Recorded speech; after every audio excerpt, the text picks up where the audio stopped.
तो हम एडुटेरिया full length test third का बारे में डिस्कस करेंगे। पहला क्वेश्चन है, कौटिल्य के अर्थशास्त्र में राज्य शब्दोपजीवी संघ शब्द का प्रयोग किसके लिए किया गया है? तो इसमें जो है ना, यह जो बज्जी संघ के लिए राज्य शब्दोपजीवी संघ का प्रयोग किया गया है। यह पद जो है ना, गणतंत्रीय या कुलीन वर्ग को संदर्भित करता है। चूंकि बज्जी जो है उस समय के जो दुनिया का पहला गणराज्य के नाम से भी जाना जाता था, और यही बज्जी में महावीर का जन्म स्थान भी है। ठीक है, नेक्स्ट है,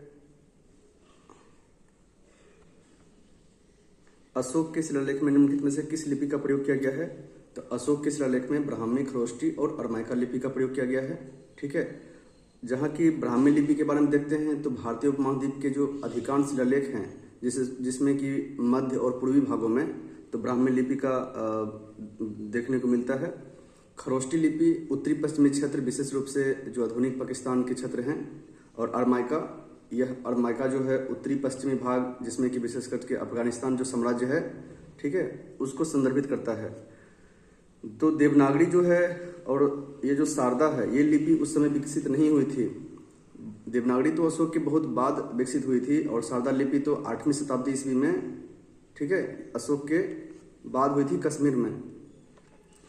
कृषि उत्पादन सर्वप्रथम किस काल में हुआ था? तो यह जो है नवपाषाण काल में कृषि उत्पादन है। चूंकि पुमन याद रखिए, पहले पुरापाषाण काल, फिर मध्यपाषाण काल, फिर नवपाषाण काल, जिसमें पुरापाषाण काल में जो आखेटक थे, खाद्य संग्राहक थे, फिर थोड़ा इम्प्रूव हुआ मध्यपाषाण काल में और पशुपालन करने लगे, और नवपाषाण काल में क्या है कि धीरे धीरे शिकारी संग्रह से अस्थायी कृषि समुदाय की ओर बदल गए, और कृषि व्यवस्था में इनका योगदान होना शुरू हो गया। ठीक है, चावल की खेती के साथ किस हड़प्पा स्थल से प्राप्त हुए हैं? तो चावल की जो खेती है, ठीक है, उसमें चावल की कुछ भूसी का अवशेष मिला है, जिसमें कि रंगपुर से मिला है, और मोहनजोदड़ो हो या हड़प्पा हो, वहाँ तो गेहूं और जौ की फसलें हुआ करती थी। निम्नलिखित में से किस श्रेय निम्नकाचार्य को समुचित रूप से दिया जाता है? तो देखिए, पहला है विशिष्ट द्वैतवाद, यह रामानुजाचार्य है।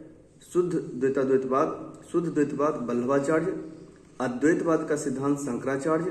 द्वैतवाद का माधवाचार्य, और द्वैतवाद का निम्बकाचार्य। तो आपको बता दूं कि द्वैत का मतलब होता है द्वैत प्लस अद्वैत, यानी अद्वैत मतलब ब्रह्मांड की जो रचना किया है, सृष्टि की जो रचनाकार हैं, सिर्फ एक हैं, अद्वैत हैं, कोई दूसरा नहीं है। अब प्लस द्वैत का मतलब होता है दो, यानी कि आत्मा यानी जीव, ठीक है, और ब्रह्मांड यानी परमात्मा, दोनों का मिश्रण से ही जो है यह सृष्टि की रचना हुई है।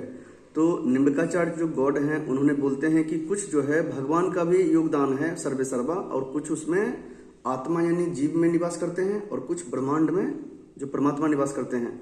तो द्वैतवाद का सिद्धांत है द्वैतवाद प्लस अद्वैतवाद, यानी माधवाचार्य प्लस शंकराचार्य का ये मिश्रण जो है ना, ये फिलॉसफी ये बताते हैं। नेक्स्ट है कि पाली ग्रंथ के अनुसार गौतम बुद्ध के समय में गांव के कितने भेद बताए गए हैं? तो पाली ग्रंथों, जो कि बौद्ध धर्म के सबसे कॉमन लैंग्वेज हुआ करते थे उस समय, पाली लैंग्वेज, तो पाली ग्रंथ के अनुसार गौतम बुद्ध के समय गांव के 3 भेद बताए गए हैं, जिसमें पहला है विशिष्ट जाति या समुदाय द्वारा बसे विशिष्ट गांव, जिनका प्रधान मुखिया होते थे। दूसरा है उपनगरीय, जो अक्सर शहर के पास होते थे, जितना भी कारीगर है, साहूकार है, ठीक है, मिस्त्री है, वो सब उपनगरीय में रहते थे। और थर्ड है सीमावर्ती गांव, जो कि कोस्टल एरिया यानी बसे हुए क्षेत्र के किनारे होते थे, ठीक है, जहां आखेटक संग्राहक शिकारी वगैरह होते थे। तो पाली ग्रंथ के अनुसार गौतम बुद्ध के समय 3 भेद बताए गए हैं गांव के। चोल साम्राज्य की राजधानी कहाँ थी? तो विजयालय है, वह चोल साम्राज्य की राजधानी थी, और यह जो चोल साम्राज्य है पल्लवों और पांड्यों के पतन के पश्चात जो है 850 ईस्वी में तंजावुर में इन्होंने विजय प्राप्त किया, और 9वीं शताब्दी के आसपास में इस राजवंश की स्थापना की थे। और इसके सबसे प्रसिद्ध शासक करिकल चोल थे, जो चोल साम्राज्य को अपनी सैन्य शक्ति के रूप में जाना जाता है। 8 नंबर क्वेश्चन कहता है कि सुल्तान पृथ्वी पर ईश्वर के प्रतिनिधि हैं, और उसका स्थान केवल पैगंबर के बाद है। यह गयासुद्दीन बलबन ने बोले थे, ठीक है।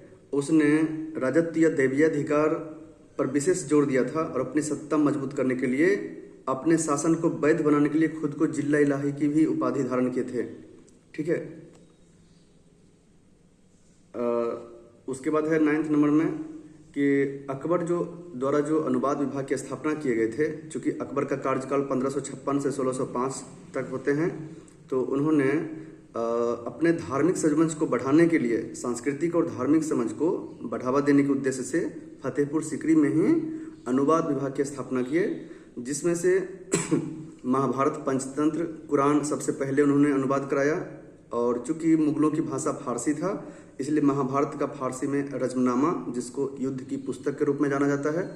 पंचतंत्र का लेखक जो विष्णु शर्मा है, उनका अनुवाद फारसी में अनवर ए सुहेली के रूप में अनुवादित करवाए। और कुरान, यद्यपि कुरान को जो है ना, वह तो था ही पहले से फारसी में, लेकिन उसको और भी डिटेल में व्याख्यात्मक टिप्पणी के लिए आगे उनको अनुवादित करवाए।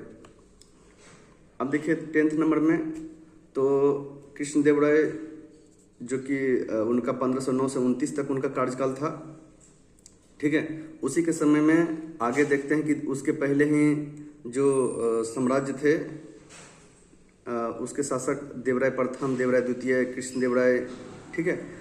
तो देवराय प्रथम जो 1406 से 1422 तक उनका कार्यकाल था, उसमें निकोलस कोंटी एक इतालवी आए थे। देवराय द्वितीय के समय में ये जो देवराय द्वितीय है, इसमें अब्दुल रज्जाक जो फारसी के थे, और कृष्णदेव राय जो 1509 से 1529 तक थे। ठीक है। इसमें डोमस, बाइस और बरबोसा आए थे जो पुर्तगाली थे। और बाद में देखते हैं कि जो 1529 से 1542 है, उसमें फारनौ नून्स आए थे जो पुर्तगाली थे।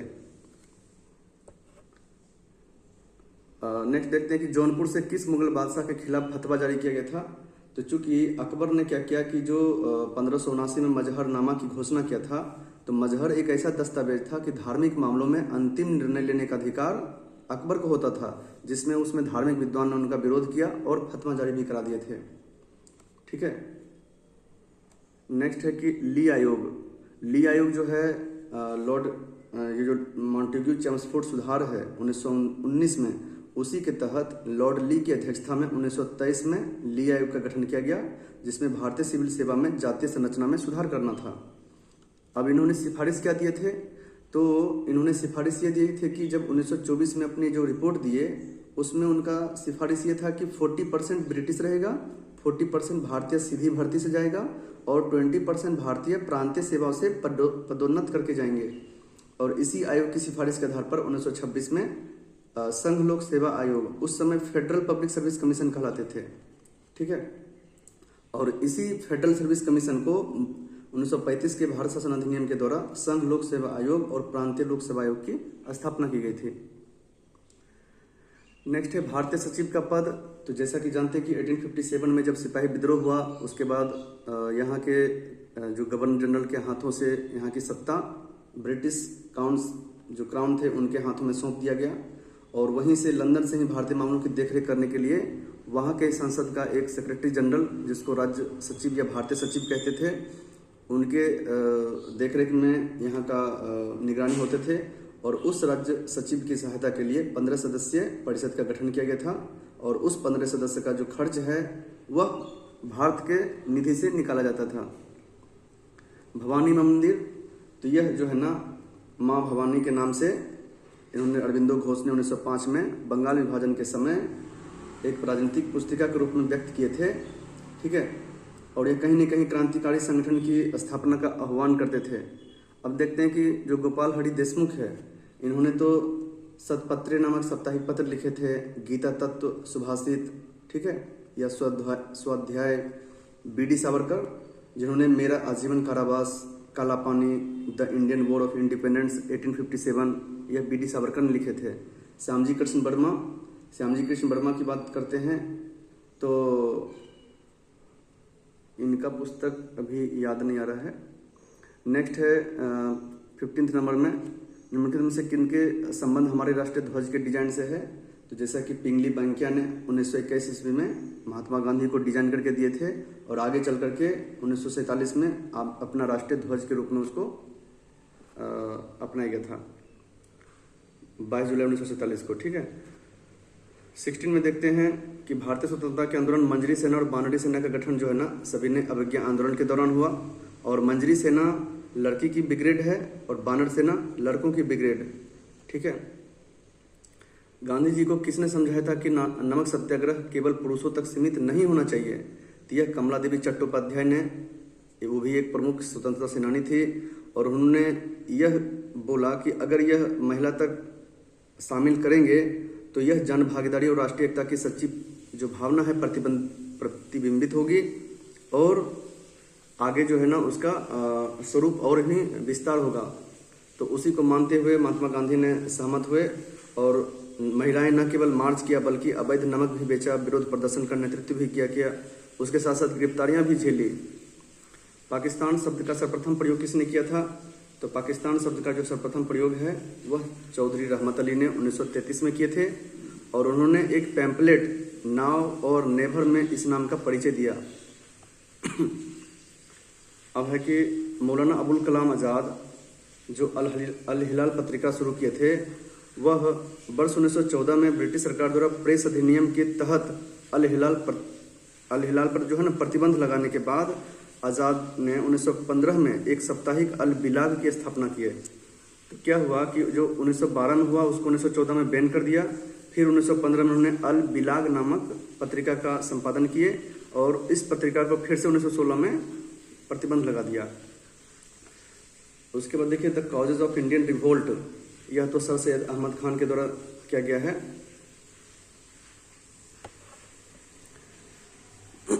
रंजीत सिंह की राजधानी लाहौर थी, उनकी धार्मिक राजधानी कहाँ थी? तो रंजीत सिंह की जो राजधानी थी लाहौर थी, वहाँ से मेन एडमिनिस्ट्रेशन चलता था। लेकिन जो स्पिरिचुअल कैपिटल है वह अमृतसर को बनाए थे, जहाँ पे पवित्र तीर्थस्थल है सिख का हरमिंदर साहिब जो स्वर्ण मंदिर है, ठीक है। रंजीत सिंह ने इसके विकास और जीर्णोद्धार में महत्वपूर्ण योगदान दिए, जिनकी वजह से इनका साम्राज्य का एक आध्यात्मिक केंद्र बनकर यह उभरा। सप्त क्रांति समाजवादी विचारधारा जो है किसके प्रस्ताव किया गया था? तो राम मनोहर लोहिया ने, और इसी को आगे बढ़ाते हुए 1974 में समाजवादी आंदोलन चलाए थे जयप्रकाश नारायण ने।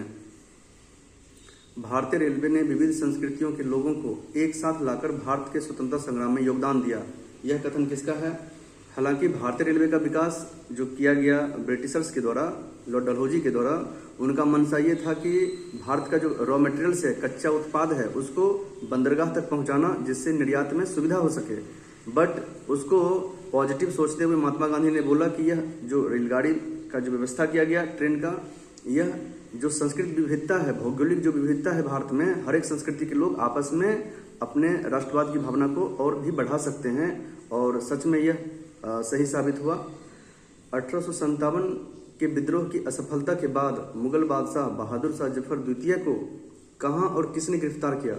तो जो है 1857 के पश्चात, ठीक है, मुगल बादशाह जो बहादुर शाह द्वितीय थे, उनको विलियम हडसन जो है ना हुमायूं के मकबरे के पास, कब्र के पास जो है गिरफ्तार करके उसको रंगून भेज दिया, और रंगून में उनकी 1862 में मृत्यु हो गई थी। सुभाष चंद्र बोस ने किस आंदोलन के बारे में कहा था कि जब तक भारतीय का उत्साह चरम पर था और आंदोलन की वापसी की घोषणा राष्ट्रीय विपत्ति से कम नहीं थी? तो असहयोग आंदोलन जो 1920 में छेड़ा गया था, अचानक 5 फरवरी 1922 को जो चौड़ी हत्याकांड हुआ हिंसात्मक, उससे क्षुब्ध होकर के महात्मा गांधी ने वापस किया। उसी का विरोध प्रदर्शन करते हुए सुभाष चंद्र बोस ने कहा कि यह एक राष्ट्रीय विपत्ति से कम नहीं थी, अगर यह आंदोलन चलता रहता तो हमारा देश कब का आजाद हो गए होते। 26 जो है ना 26 नंबर अच्छा क्वेश्चन है। यह कहता है कि यह कथन किसका है कि स्वराज्य केवल विशिष्ट वर्ग तक नहीं होना चाहिए बल्कि आम जनता का होना चाहिए? तो यह देश बंधु चित्तरंजन दास का है, ठीक है।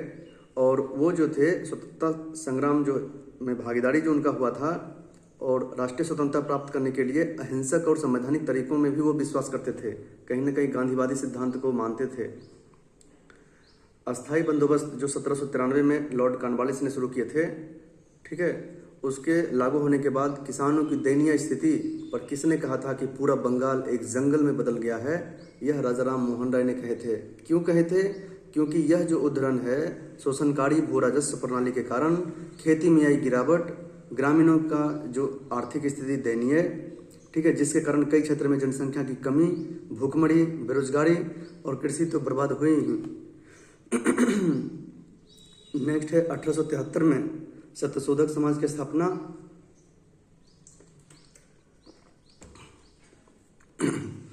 1873 में सत्यशोधक समाज की स्थापना ज्योतिबा फुले ने किए थे। यह महाराष्ट्र के पुणे में, और यह जो है सामाजिक समानता को बढ़ावा देना, जातिगत उत्पीड़न को चुनौती देना, समाज में शूद्र हो, दलित हो, महिलाओं के उत्थान के लिए काम करने के लिए जानी जाती है। मयूर सिंहासन पर बैठने वाला अंतिम जो सम्राट थे वह मोहम्मद शाह थे।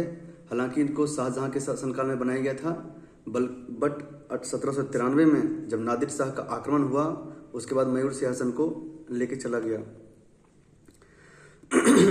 ईसाई मिशनरी की सहायता के लिए तरुण स्त्री सभा की स्थापना कहाँ हुई थी? तो तरुण स्त्री सभा की स्थापना 1819 में कलकत्ता में हुई थी। ठीक है, और यह महिला शिक्षा और कल्याण को बढ़ावा देने के लिए।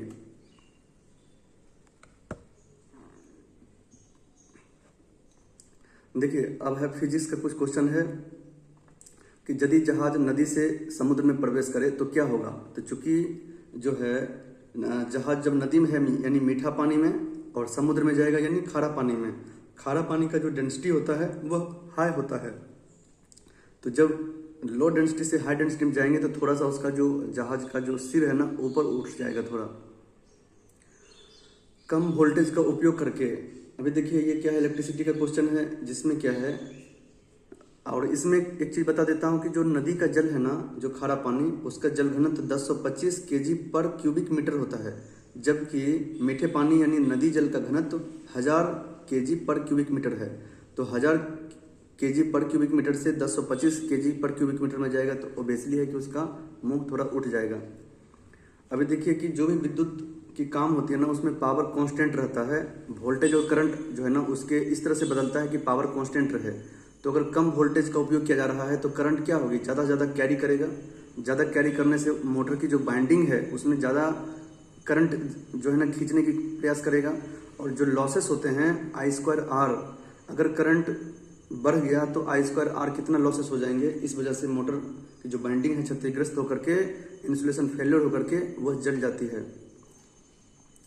यदि एक अंतरिक्ष यात्री पृथ्वी की सतह की तुलना में चंद्रमा पर अधिक ऊंचाई पर उछल सकता है, क्यों उछल सकता है? क्योंकि वहां की जो गुरुत्वाकर्षण है 1/6 है पृथ्वी के रेस्पेक्ट में। 34 क्या है, सीवी रमन को निम्नलिखित में से किस कार्य के लिए नोबेल पुरस्कार मिला था? तो सीवी रमन जो है प्रकाश के प्रकीर्णन स्कैटरिंग इफेक्ट के लिए जो 1930 में भौतिकी का नोबेल पुरस्कार दिया गया था, और इसमें उन्होंने यह बताया कि किसी पारदर्शी पदार्थ से गुजरने पर प्रकाश अपनी तरंगदैर्घ्य कैसे बदलता है। देखते हैं कि बैगनी का तरंगदैर्घ्य कम होने के कारण 39 एंगस्ट्रॉम के कारण सबसे ज़्यादा अपवर्तित होती है, जबकि लाल रंग सबसे कम स्कैटरिंग होता है। ठीक है, यह कहीं न कहीं पदार्थ की आणविक संरचना के बारे में महत्वपूर्ण जानकारी देती है। तो इस विशिष्ट कार्य के लिए 1930 में उसे नोबेल पुरस्कार दिया गया था। रेटिना पर बना प्रतिबिंब, चूंकि मनुष्य की जो रेटिना होती है वो उत्तल लेंस के बने होते हैं, तो उसका जो प्रतिबिंब होता है वह वास्तविक उल्टा और वस्तु से छोटा बनता है, और छोटा बनने के कारण क्या है, मस्तिष्क बाद में से उल्टे प्रतिबिंब को संसाधित करके सीधा व्याख्या करते हैं। ठीक है,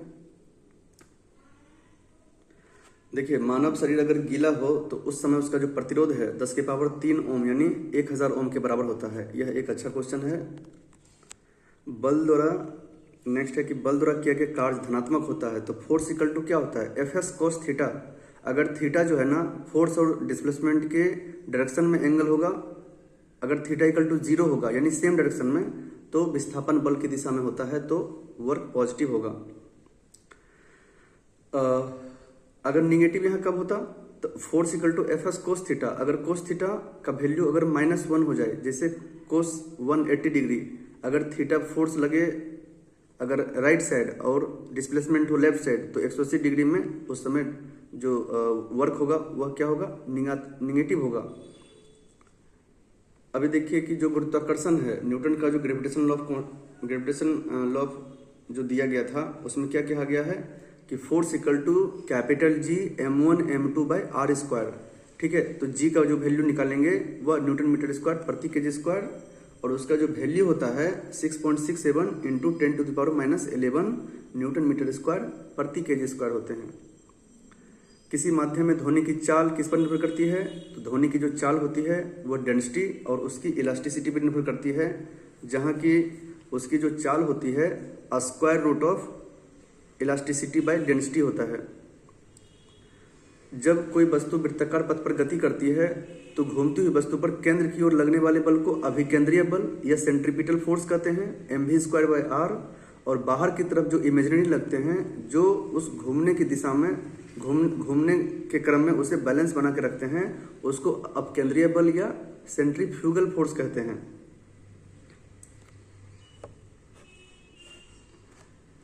देखिए, इसका ऑक्सीडेशन नंबर निकालना है Mn का, मैग्नीज का। तो ऑक्सीजन पे चार्ज कितना होता है? -2। तो 2 ऑक्सीजन है तो -4 हुआ। तो मैग्नीज पे कितना होने से ये न्यूट्रल हो जाएगा? तो +4, इसलिए इसका ऑक्सीकरण +4 है। मानिक और नीलम, जो मानिक और नीलम है ना, यह एल्युमिनियम के ऑक्साइड होते हैं, Al2O3। ठीक है। सिलिकॉन डाइऑक्साइड क्या है? SiO2 जो क्वार्ट्ज है। ठीक है। लेड टेट्राऑक्साइड Pb3O4 जो लाल सीसा है। और बोरोनाइट्रोन तो एक मानवीय रासायनिक यौगिक जो है ना, यह यौगिक के रूप में नहीं जाना जाते हैं। निम्नलिखित में से कौन सा ईंधन सबसे कम प्रदूषण करता है? तो जैसा कि जानते हैं कि हाइड्रोजन जो है, हाइड्रोजन सबसे स्वच्छ ईंधन के रूप में जाने जाते हैं, क्योंकि इनका जो अंतिम उत्पाद होता है वह जलवाष्प ही होता है, जबकि अन्य का अंतिम उत्पाद carbon dioxide, sulphur dioxide, nitrogen oxide जैसी हानिकारक गैसें होती हैं। इसलिए हाइड्रोजन एक स्वच्छ इंजन है। इसलिए भारत में नेशनल हाइड्रोजन मिशन भी चलाया जा रहा है। और अभी हाल ही फिलहाल में भारत सरकार ने दुनिया की पहली मतलब कि उच्च HP का इंजन बनाया है, हाइड्रोजन इंजन। जल आयनिक लवणों का विलायक होते हैं, क्योंकि वाटर का जो डायपोल मोमेंट होता है ना, वह उच्च होता है। वह किसी भी जो है ना विलयन को घुला सकते हैं। ठीक है। निम्न में से कौन सा सामान्य तापमान पर ठोस अवस्था में रहता है? तो देखिए, फ्लोरीन, ब्रोमीन, आयोडीन क्या है? ये सब गैसेस। देखिए, फ्लोरीन और क्लोरीन ये तो गैस है। ब्रोमीन क्या है? द्रव अवस्था में अधातु रहते हैं। और आयोडीन क्या है? आयोडीन समान कमरे के तापमान पर ठोस अवस्था में रहते हैं। उसके बाद देखिए 46 क्या है? टेफ्लॉन। जैसा कि पता है कि टेट्राफ्लोरोइथिलीन, टेफ्लॉन मतलब टेट्राफ्लोरोइथिलीन, ये व्यापारिक नाम है। ठीक है। और यह किसका मोनोमर है? C2F4 का। अभी देखिए, इसमें कुछ एक्स्ट्रा बताता हूँ कि टेफ्लॉन जो होता है ना, उच्च ताप प्रतिरोध की क्षमता ग्रहण करता है, रासायनिक निष्क्रियता होती है, नॉन स्टिक गुण होता है, चिपकने वाले गुण इसमें नहीं होते हैं, उच्च विद्युत प्रतिरोध होते हैं। और चूंकि नॉन स्टिक गुण के कारण ही इसका उपयोग कुकवेयर, औद्योगिक कोटिंग्स, सील, विद्युत इंसुलेशन में इसका प्रयोग किया जाता है। सबसे भारी धातु क्या है? तो धातु का जो भारी है वह उसके डेंसिटी से पता चलता है। तो डेंसिटी का देखते हैं, तो सबसे ज़्यादा जो डेंसिटी है किसका है? प्लेटिनम का, 21.45 21.45 ग्राम पर सेंटीमीटर क्यूब, यानी 1 सेंटीमीटर क्यूब वॉल्यूम में 21.45 ग्राम प्लेटिनम पाए जाते हैं। तो यह सबसे भारी धातु है। जबकि सोना का है कितना? 19.32 ग्राम पर सेंटीमीटर क्यूब, चांदी का है 10.50 ग्राम पर सेंटीमीटर क्यूब और पारा का 13.53 ग्राम पर सेंटीमीटर क्यूब। तो भारी के रेस्पेक्ट में देखते हैं तो पहले प्लेटिनम होगा, उसके बाद सोना। पहले प्लेटिनम होगा 21.45, उसके बाद सोना होगा, उसके बाद पारा भारी है, सोना चांदी उसके बाद है। तो पहले प्लेटिनम, उसके बाद सोना, उसके बाद पारा, उसके बाद चांदी। द्रव अवस्था में बदले ठोस अवस्था से सीधे गैस में तो उधर्पातन कहते हैं, जिसमें कि आप देखते हैं कि इसमें जो कपूर है, नेफ्थलीन है, वो सब इसका उदाहरण है। वाष्पीकरण किसको बोलते हैं?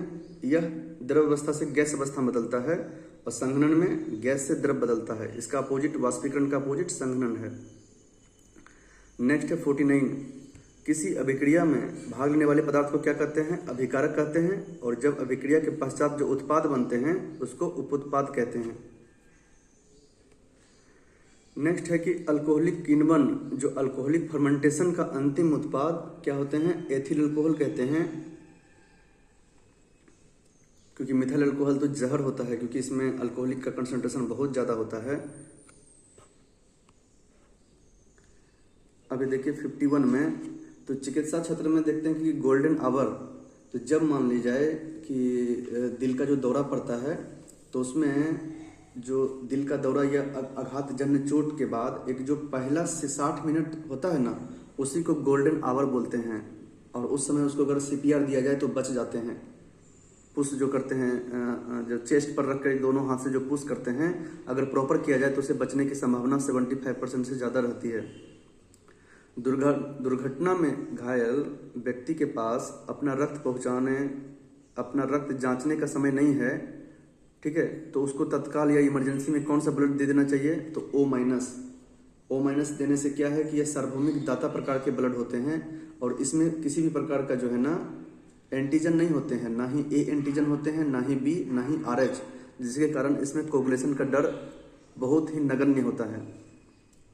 मनुष्य में किडनी का एक भाग है मेटाबॉलिज्म के लिए, पोषण, श्वसन, परिवहन इसके लिए उपयोग नहीं होता है। और किसका मेटाबॉलिज्म होता है किडनी में? तो देखते हैं कि इसमें ग्लूकोज का हो, चाहे एसिडिक अम्ल का हो, लिपिड्स का हो, हार्मोन्स का हो। कौन सा विटामिन शरीर द्वारा संग्रहित नहीं किया जाता है? तो चूंकि विटामिन B और C वाटर सोल्यूबल है, इसलिए वो संग्रहित नहीं किए जाते हैं। और A, D, E, K ये चारों फैट सोल्यूबल है, यह संग्रहित किए जा सकते हैं। आप दर्पण से कितना भी दूर खड़ा रहें, आपका प्रतिबिंब हमेशा सीधा दिखाई देता है, तो या तो वो समतल होगा या उत्तल होगा। अवतल दर्पण में सीधा प्रतिबिंब तब दिखाई पड़ते हैं जब प्रिंसिपल एक्सिस P और जो पोल हो और फोकस के बीच में अगर रहे। अभी देखिए जो डायबिटीज होते हैं, तो डायबिटीज में क्या है ना कि जो पेनक्रियाज होते हैं उसमें इंसुलिन का स्रवण सही से नहीं होता है। और चूंकि इंसुलिन क्या है कि जो बॉडी में शर्करा है उसकी स्तर को नियंत्रित करता है। अगर इंसुलिन पेनक्रियाज सिक्रेट नहीं करेगी तो क्या होगा?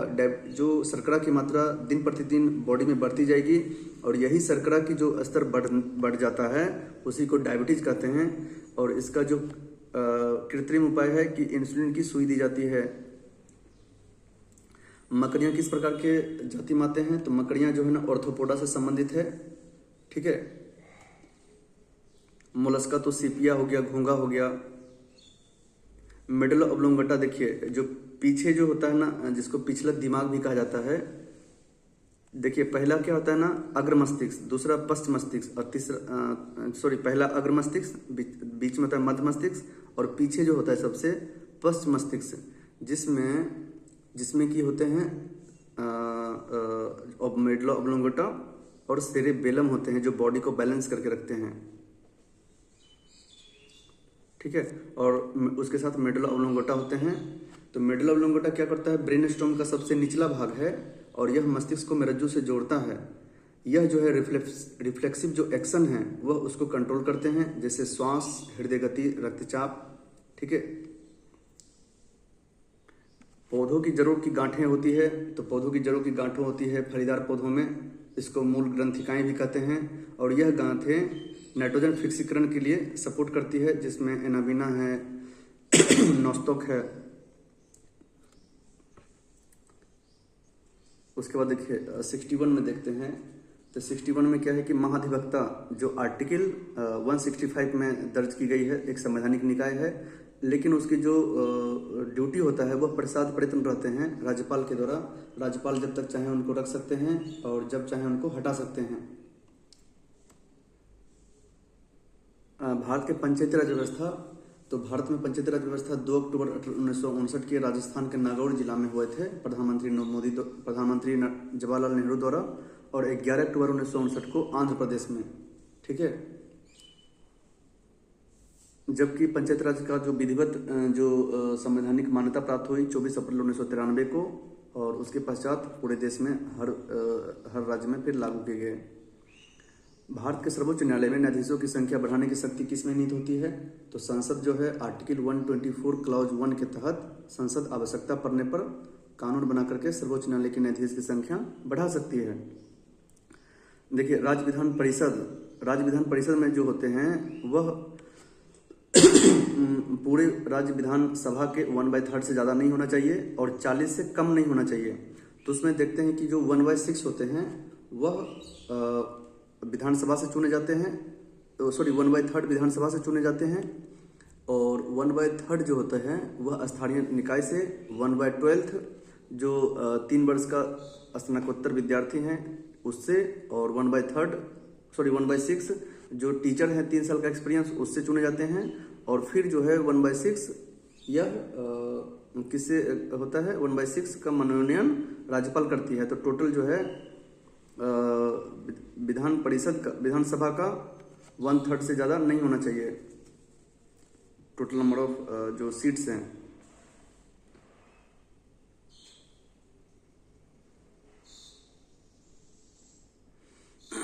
देखिए, किस मामले में सर्वोच्च न्यायालय ने माना कि प्रस्तावना संविधान का हिस्सा है? तो केशवानंद भारती मामला जो 1973 में आया था ना, और उसके पहले बेरूबरी मामला जो 1960 में था, उसमें कहा गया था कि प्रस्तावना संविधान का भाग नहीं है। आगे देखते हैं 66 में अल्पसंख्यक को परिभाषित करता है। तो अल्पसंख्यक के लिए जो है ना आर्टिकल 29 और 30 है, जिसमें कहा जाता है 29 में कि जो भी विशिष्ट समुदाय हैं वह अल्पसंख्यक समुदाय हैं, वह विशिष्ट भाषा, लिपि, संस्कृति वाले नागरिकों को किसी भी वर्ग के सांस्कृतिक और शैक्षिक अधिकार की रक्षा करता है, और यह कहीं न कहीं धार्मिक और भाषाई दोनों इसमें समूह शामिल होते हैं। और आर्टिकल 30 में क्या कहते हैं कि जो धार्मिक और भाषाई अल्पसंख्यक को अपने अनुसार स्व शिक्षण संस्थान चुन सकते हैं और उनका जो खर्च वहन है राज्य सरकार करेगी। तो कहीं न कहीं अल्पसंख्यक को डायरेक्टली परिभाषित नहीं किया गया है, बल्कि इसको मॉडिफाइड रूप से परिभाषित आर्टिकल 29 और 30 में किया गया है।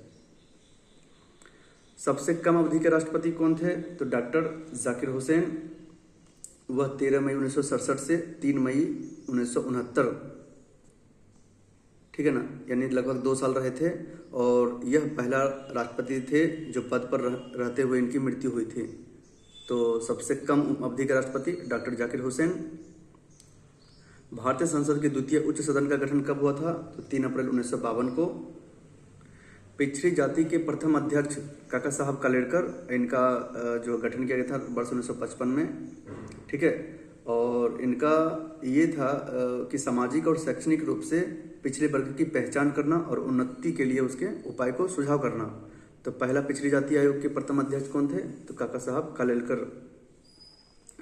संसद में प्रस्तुत किया गया विधेयक किस कार्यवाही के बाद अधिनियम बन जाता है? जब लोकसभा राज्यसभा से पारित होती है और उसके पश्चात जब राष्ट्रपति स्वीकृति दे देती है, तो वह जो बिल है वह क्या होते हैं, लॉ बन जाते हैं।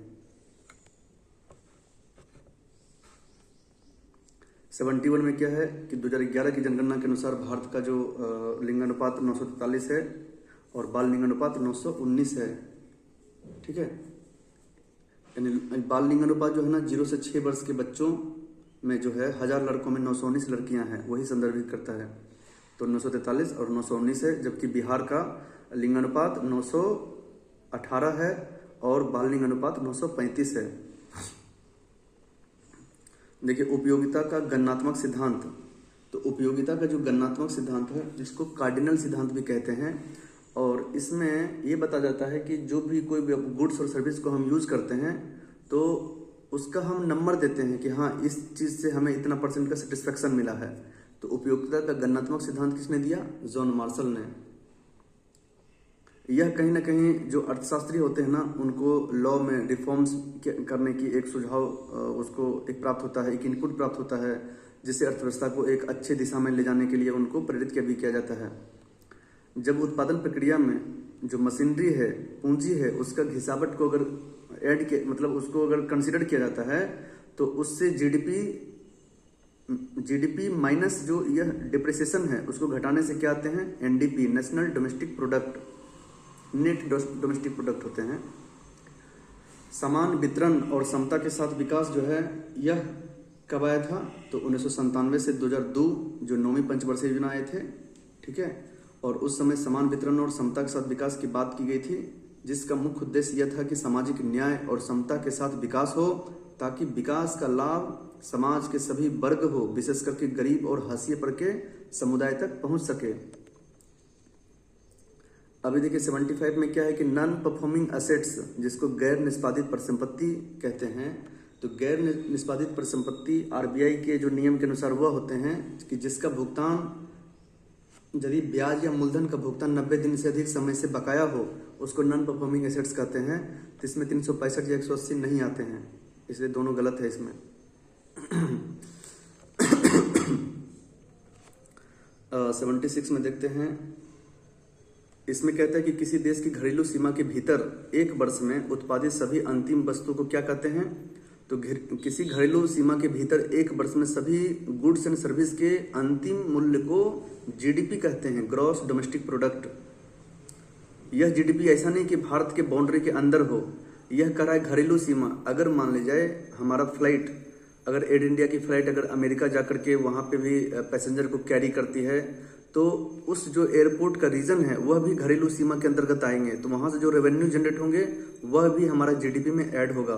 मान लीजिए कोई बाहर में एम्बेसडर्स है, मान लीजिए प्रवासी मजदूर है, ठीक है, मान लीजिए यहाँ के जो कंपनी है कहीं दूसरे देश में इन्वेस्ट किए हैं, तो जहाँ पे इन्वेस्ट किए हैं ना, उस जो उसका बाउंड्री है जहाँ पे वो अपना इन्वेस्टमेंट को बढ़ावा दे रहे हैं, अपना प्रॉफिट कमा रहे हैं, वह भी घरेलू सीमा के अंतर्गत कंसिडर किया जाता है। तो जीडीपी सभी अंतिम वस्तु सेवाओं के अंतिम मूल्य होते हैं, किसमें, एक वर्ष में, घरेलू सीमा के भीतर। 77 क्या है कि भारत में कृषि उत्पादों से संबंधित बाजार का नियमन कौन करता है, रेगुलेशन कौन करता है। तो इसका जो है ना एपीएमसी करते हैं, वह अधिनियम 2003 के द्वारा होता है, कृषि उपज बाजार समिति अधिनियम 2003 के तहत। और उसमें एपीएमसी क्या करती है कि कृषि उपज की खरीद बिक्री की निगरानी रेगुलेशन के लिए समिति का गठन करता है, जिससे निष्पक्ष रूप से किसानों का पुनरुद्धार हो, उसको शोषण से बचाया जा सके, ठीक है। और जो कृषि क्षेत्र में किसी तरह का बाइस्ट ना हो, इसकी ये ध्यान रखते हैं। तो कृषि उपज बाजार समिति 2003 के तहत कृषि उत्पादों से संबंधित बाजार का रेगुलेशन होता है। इंटरनेशनल मॉनेटरी फंड और वर्ल्ड बैंक का मुख्यालय कहाँ है, तो वाशिंगटन डीसी में, ठीक है। इंटरनेशनल मॉनेटरी फंड जो है वह 1944 के ब्रेटन वुड्स सम्मेलन के तहत गठन किया गया था, और इसका उद्देश्य यह होता है कि वैश्विक मौद्रिक सहयोग को बढ़ावा देना, वित्तीय स्थिरता बनाए रखना, विकासशील देशों को आर्थिक सहायता प्रदान करना, ठीक है। और वर्ल्ड बैंक का क्या होता है, तो वर्ल्ड बैंक जो है यह 1944 में आईएमएफ के साथ ही इसका भी गठन हुआ, और विकासशील देशों को आर्थिक विकास के लिए ऋण मुहैया कराती है। और यह वर्ल्ड बैंक दो एजेंसी से मिलकर बनी है, एक आईबीआरडी और एक आईडीए। आईबीआरडी का मतलब होता है इंटरनेशनल बैंक फॉर रिकंस्ट्रक्शनल डेवलपमेंट, अंतर्राष्ट्रीय पुनर्निर्माण और विकास बैंक, और दूसरा आईडीए, इंटरनेशनल डेवलपमेंट एजेंसी, अंतर्राष्ट्रीय विकास संघ। दोनों का मुख्यालय कहाँ है, वाशिंगटन डीसी में। निम्नलिखित में से किस समिति की सिफारिश पर भारत में सर्विस टैक्स लागू किए गए थे। इसमें जो है राजा चलेया समिति ने गहन पुनरीक्षण के बाद उन्होंने गवर्नमेंट से बोला कि सर्विस टैक्स लगाया जाए, और इसी सिफारिश के बाद 1994 में पहली बार सर्विस टैक्स लगाया गया था। किस बॉन्ड के माध्यम से भारतीय संस्थाएं विदेशी मुद्रा के बजाय भारतीय रुपया में विदेशी बाजारों से धन जुटा सकती है, तो मसाला बॉन्ड, ठीक है। यह मसाला बॉन्ड जो है ये खाने पीने वाली मसाला नहीं है, यह मसाला बॉन्ड क्या है कि भारतीय जो संस्था द्वारा भारत के बाहर जारी किए जाते हैं, जो कि रुपये वर्ग में होते हैं, और इससे क्या होते हैं कि इन्वेस्टमेंट को बढ़ाया जाता है, ठीक है। 81 में क्या है कि किस भूआकृति नदी द्वारा अपर्दन किसको बोलते हैं, अपर्दन होते हैं कि जो रेत यानी जो कि नदी के द्वारा हाई स्पीड में जब युवावस्था में रहता है ना, तो उसका कटनी छटनी जो करता है ना पत्थरों का या मिट्टियों का, उसको अपर्दन कहते हैं। तो जब नदी जो है ना बहुत ही युवावस्था में रहते हैं, तो यह क्या करता है, इतना काटती है कि गहरी, संकरी और खड़ी ढलान वाली घाटी बना देती है, जो नदी द्वारा विशेष रूप से अपनी ऊपरी मार्ग से निचली मार्ग में उतरने के क्रम में बनाती है, तो उसको गॉर्ज कहते हैं, ठीक है। जबकि जलोढ़ पंख, बाढ़ के मैदान और डेल्टा क्या है, यह नदी के निक्षेपण के द्वारा बनते हैं। सारे जो कचरे हैं, गाद हैं, उसको निक्षेपण करने से ये सब का फॉर्मेशन होता है। 82 क्या है, कौन सा फोल्डेड माउंटेन है, तो पहले पता करते हैं कि फोल्डेड माउंटेन है क्या। जो प्लेट टेक्टोनिक का सिद्धांत 1960 में आया था, उसके पश्चात प्लेटों के टकराव और संपीड़न से जो पृथ्वी की भूपट्टी मुड़ जाती है और पर्वत श्रृंखलाएं बनती हैं, उसको फोल्डेड माउंटेन कहते हैं। तो हिमालय तो पता है, रॉकीज पर्वत जो कि उत्तरी अमेरिका में है, और एंडीज पर्वत दक्षिणी अमेरिका में। तो रॉकीज, एंडीज, हिमालय ये फोल्डेड माउंटेन है। जबकि सियर नेवादा जो है ना, यह एक भ्रंश घाटी पर्वत श्रृंखला है। ठीक है, अभी ये बताता हूँ कि प्लेट टेक्टोनिक सिद्धांत से देखते हैं कि हमारा जो एशिया और प्रशांत सागर है ना, महासागर, उसमें फिलीपींस प्लेट है। जबकि देखते हैं कि दक्षिणी अमेरिका का जो पश्चिमी क्षेत्र है ना, पश्चिमी दक्षिणी क्षेत्र, वह नजका प्लेट कहलाते हैं। और जो उत्तरी अमेरिका दक्षिणी अमेरिका के बीच में जो कैरेबियन सी है ना, उसमें कोकस प्लेट कहते हैं। ये बहुत इंपॉर्टेंट क्वेश्चन है कि कोकस प्लेट, कैरेबियन सागर, यानी उत्तरी अमेरिका और दक्षिणी अमेरिका के बीच वाले क्षेत्र में, ठीक है, उत्तरी अमेरिका दक्षिणी अमेरिका के बीच के लेफ्ट साइड जो है ना, वह कोकस प्लेट है। जबकि नजका प्लेट दक्षिणी अमेरिका के पश्चिमी उत्तर क्षेत्र में आते हैं। हम्बोल्ट, देखिए हम्बोल्ट को पेरू की जलधारा भी कहते हैं, और यह जो है ना दक्षिणी अमेरिका के पश्चिमी क्षेत्र में, यानी दक्षिणी चिली से उत्तरी पेरू तक बहती है। नेक्स्ट है कि भारतीय राज्य पाकिस्तान के साथ साझा सीमा करते हैं, तो 3 हैं, जो कि एक राजस्थान है, पहले गुजरात है, फिर राजस्थान है, उसके बाद पंजाब है, और केंद्र शासित प्रदेश में भी लद्दाख और जम्मू कश्मीर टच करते हैं। बट यहाँ राज्य सिर्फ पूछा है तो 3 होंगे। भारत का सबसे बड़ा जूट उत्पादक राज्य कौन है? तो भारत का सबसे बड़ा जूट उत्पादक राज्य पश्चिम बंगाल है, जो अकेले पूरे भारत का 75% योगदान रखते हैं। ठीक है, अभी देखिए क्या है 86 में कि सर्वाधिक भूभाग जो है ना, लगभग 43% जलोढ़ मिट्टी पाए जाते हैं। चूँकि भारत की जो उत्तरवर्ती जो नदियां हैं कुछ कुछ, जैसे कि गंगा नदी हो गया, जितना भी डेल्टाई नदियां बनाती है ना, वह उत्तरी मैदान और नदी घाटी में जितने भी हैं वो जलोढ़ मिट्टी पाए जाते हैं। यह देश के 43% पे जलोढ़ मिट्टी का विस्तार है। अभी देखिए जो भी मैं बताया वही क्वेश्चन है कि प्लेट एशिया और प्रशांत महासागर प्लेट के बीच में फिलीपींसियन प्लेट है, और नजका प्लेट कहाँ है? दक्षिणी अमेरिका के पश्चिमी क्षेत्र में। और कोकस प्लेट कहाँ है? तो उत्तरी और दक्षिणी अमेरिका के बीच वाले जो है ना, इक्वाडोर, अल सल्वाडोर, उसके पश्चिम साइड में है कोकस प्लेट। अब फ्यूजी प्लेट तो होता है ना, फ्यूजी जो द्वीप है, किसे शांत घाटी का देश कहा जाता है? तो दक्षिणी अफ्रीका से जो घिरे पहाड़ी है ना, उसको लेसेथो, उस लेसेथो को ही शांतिपूर्ण घाटियां और उच्च इलाके इनकी विशेषता है, इसलिए इसको शांति घाटी का देश कहा जाता है। अंडमान निकोबार द्वीप समूह का सबसे उत्तरी द्वीप क्या है? देखिए बहुत सारे लोग उत्तरी अंडमान मार देंगे, लेकिन अंडमान निकोबार द्वीप समूह का उत्तरी द्वीप का नाम लैंडफॉल द्वीप है। यह जो अंडमान निकोबार का जो कैपिटल है पोर्ट ब्लेयर, जिसका नामांकन करके विजयपुरम कर दिया गया है, तो उस विजयपुरम से लगभग 220 किलोमीटर उत्तर में म्यांमार सीमा के पास लैंडफॉल द्वीप है। विश्व का सबसे बड़ा स्वर्ण भंडार, ये देखिए कंफ्यूजिंग क्वेश्चन था, बट मेरे हिसाब से सबसे बड़ा स्वर्ण भंडार संयुक्त राज्य अमेरिका में होना चाहिए, और सबसे बड़ा जो उत्पादन है वह चाइना में होना चाहिए। ठीक है, इसे एक बार देख लीजिएगा। मेरे हिसाब से विश्व का सबसे बड़ा स्वर्ण भंडार कहाँ होना चाहिए? संयुक्त राज्य अमेरिका में, और सबसे बड़ा उत्पादन चाइना में होता है।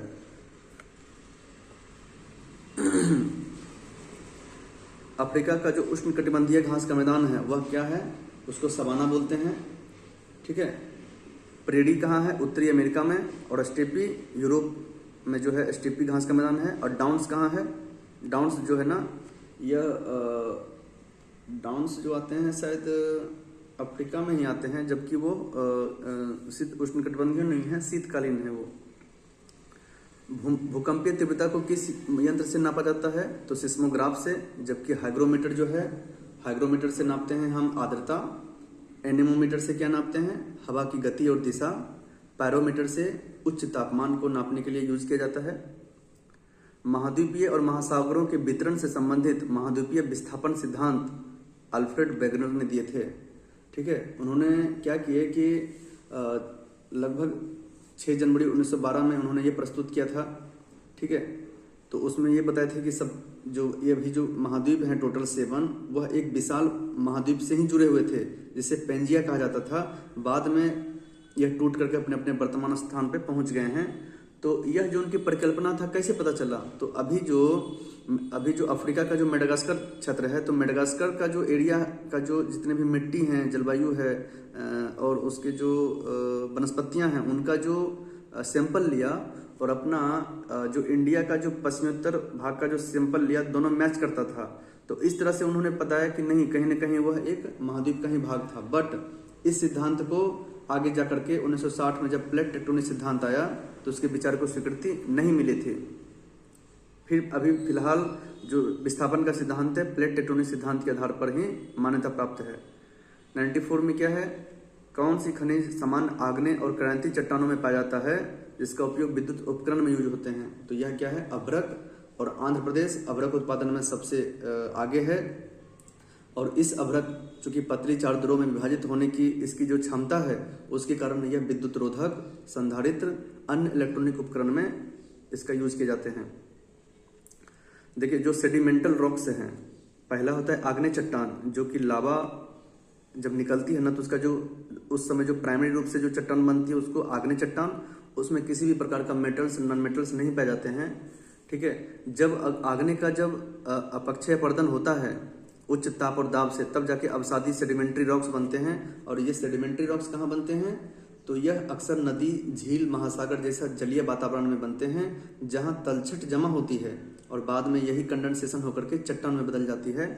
तो यह लिखाई नहीं बन सकती, गलत है, बाकी तीनों सही है। और ये चट्टानें क्या है, अक्रिस्टलीय होते हैं, परतदाय परत होते हैं।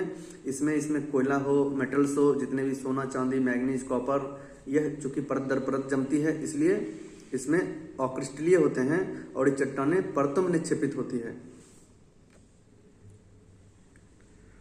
देखिए 96 में क्या है कि कौन सा बिहार का पहला हिंदी समाचार पत्र कौन सा है? तो बिहार बंधु, जो 1872 में बिहार शरीफ में जो बसा एक महाराष्ट्रीयन ब्राह्मण था, केशवराम भट्ट ने इसका शुरुआत किया था।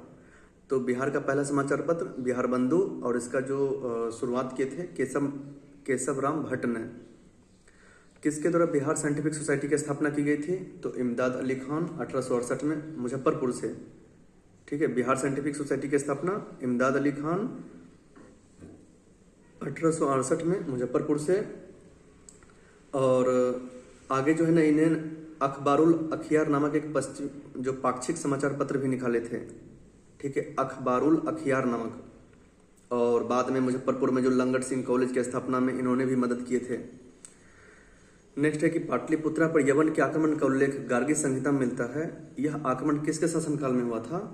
तो यह जो है पुष्यमित्र शुंग के शासनकाल में भी हुआ था।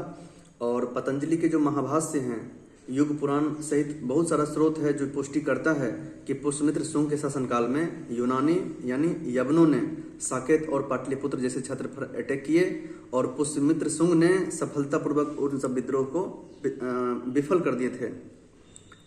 अभी देखिए, जो सम्राट अशोक और नागार्जुन जो थे आजीवक के लिए गुफा का निर्माण कराए थे। तो नागार्जुन पहाड़ी में राजा दशरथ जो थे ना, अशोक का पौत्र थे राजा दशरथ, उन्होंने गुफाओं का निर्माण कराए थे। बंगाल अभियान से लौटते समय गयासुद्दीन तुगलक ने किस क्षेत्र पर आक्रमण किया? तो बंगाल एक्चुअली क्या हुआ था कि तुगलक वंश के जो संस्थापक थे गयासुद्दीन तुगलक, उन्होंने दिल्ली पर जो नियंत्रण स्थापित किया और ठीक है, बंगाल स्थापित करने के बाद एक बंगाल में सैन्य अभियान भी किया था। तो उसके पश्चात जो उसके आसपास जो क्षेत्र थे 1324 में, उसमें बंगाल और तिरहुत पर भी अटैक कर गया और उसको अपने जो साम्राज्य था उसमें मिला लिए थे। अभी देखते हैं कि मुगल शासक बाबर की मृत्यु 1530 के समय बिहार के शासक कौन थे? जलाल खान लोहानी थे। 1857 के विद्रोह के समय दानापुर के अंग्रेज अधिकारी कौन थे? तो उस समय के अंग्रेज अधिकारी विलियम टेलर और जनरल लॉयल थे। 1914 में कांग्रेस का एक प्रतिनिधिमंडल ब्रिटेन भेजा गया था।